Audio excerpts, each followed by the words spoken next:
तो भैया हमारा रंगारंग प्रोग्राम शुरू हो गया है। 200 का पुरस्कार आया है मनोज सैन की तरफ से। उनका कहना है कि गोरखपुरिया भौजी को बुलाया जाए और गाने का फरमाइश रहेगा कि बड़ा चोली है में होता गुद गुदिए राजा। बजाओ रे।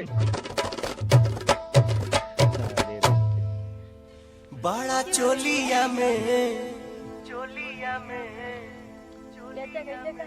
बड़ा चोलिया में होता गुद गुदिए राजा। बड़ा चोलिया में होता गुद गुदिए राजा। तो भैया प्रोग्राम खत्म नहीं हुआ है। इन्हीं गोरखपुरिया भौजी का टक्कर देने आ रही हमारी कप्ता भाभी गोंडा वाली। और गाने का फरमाइश है हैरत तोहर इंडिकेटर। बजाओ रे।